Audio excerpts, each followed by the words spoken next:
નમસ્કાર વિદ્યાર્થી મિત્રો, પ્રકરણ નંબર 4માં આ પણ એક પ્રશ્ન ખાસ પૂછી શકાય છે. બંધારણીય સમઘટકો એટલે શું અને બ્યુટેનના બંધારણીય સમઘટકો દોરો. તો પહેલાં સમઘટકો કોને કહેવાય? તો કે જે કાર્બનિક સંયોજનોના અણુસૂત્ર સમાન હોય અને એનું બંધારણીય સૂત્ર અલગ અલગ હોય તેને એકબીજાના બંધારણીય સમઘટકો કહેવાય. હવે આ તમે ઉદાહરણથી સમજશો તો વધારે ખ્યાલ આવશે. અણુસૂત્ર સમાન એટલે શું? તો કે અહીંયા આપણે જોઈ શકીએ છીએ કે 1 2 3 અને 4 કાર્બન છે અને આ અહીંથી આપણે ચાલુ કરીએ તો કે 1 2 3 4 5 6 7 8 9 ને 10 હાઇડ્રોજન છે. એટલે અહીંયા 4 કાર્બન ને 10 હાઇડ્રોજન છે, આપણે એને બ્યુટેન કીધું. હવે આમાં પણ આપણે જોઈ શકીએ કે 1 2 3 અને 4 કાર્બન છે. 1 2 3 4 5 6 7 8 9 ને 10 એટલે 4 કાર્બન અને 10 હાઇડ્રોજન. આમાં પણ 4 કાર્બન ને 10 હાઇડ્રોજન. આ અણુસૂત્ર છે. તો કે જે કાર્બનિક સંયોજનોના અણુસૂત્ર સરખા હોય પણ બંધારણીય સૂત્ર અલગ અલગ, એટલે ગોઠવણી અલગ છે. આમાં જે 4 આ રીતે ગોઠવાયા છે તો આમાં 3 અહીંયા ને 1 અહીંયા ગોઠવાયો છે. એટલે એની ગોઠવણી અલગ અલગ હોય, બંધારણ અલગ અલગ હોય, તો એને બંધારણીય સમઘટકો કહેવાય છે. 4 કાર્બન છે, આપણને એવું કીધું છે કે બ્યુટેનના સમઘટકો દોરો, તો આ બ્યુટેનના સમઘટકો છે. ફરી આપણે વ્યાખ્યા સમજીએ. જે કાર્બનિક સંયોજનોના અણુસૂત્ર સમાન હોય એટલે આ એનું અણુસૂત્ર થયું અને બંધારણીય સૂત્ર અલગ અલગ હોય તેને બંધારણીય સમઘટકો કહેવાય છે. હવે આને કેવી રીતે દોરવું હું તમને ફરી સમજાવું છું.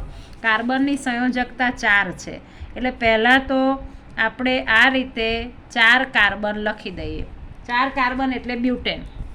હવે કાર્બનની સંયોજકતા 4 છે એટલે 1 2 3 4.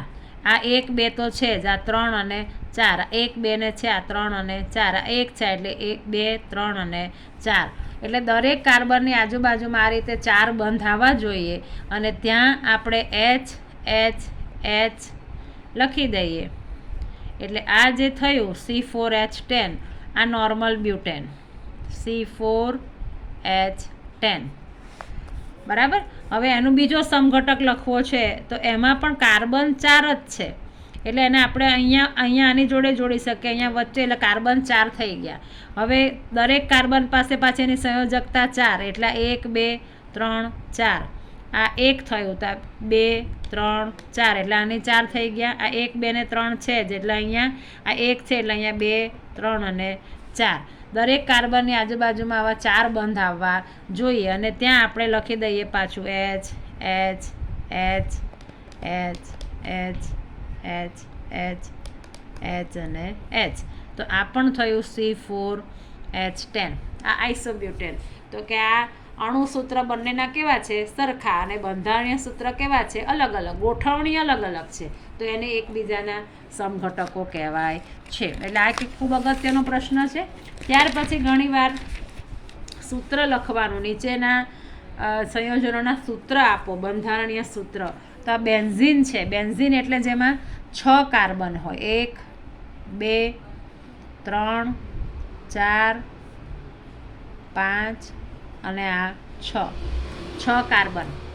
હવે આની અંદર એક છોડીને ડબલ બંધ હોય. આ 2 બંધ કર્યા પછી આ 1 છોડી દેવાનો, અહીંયા 2 બંધ પછી આ 1 છોડી દેવાનો અને આ 2 બંધ.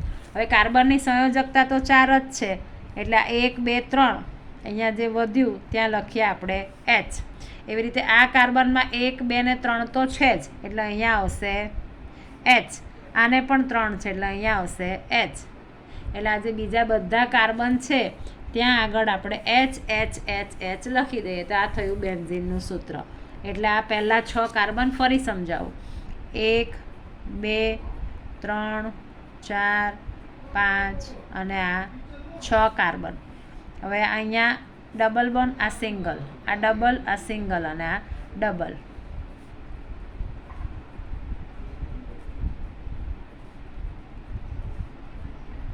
એટલે આ બેન્ઝીનના સૂત્ર થઈ ગયું. હવે ક્લોરોપ્રોપેન.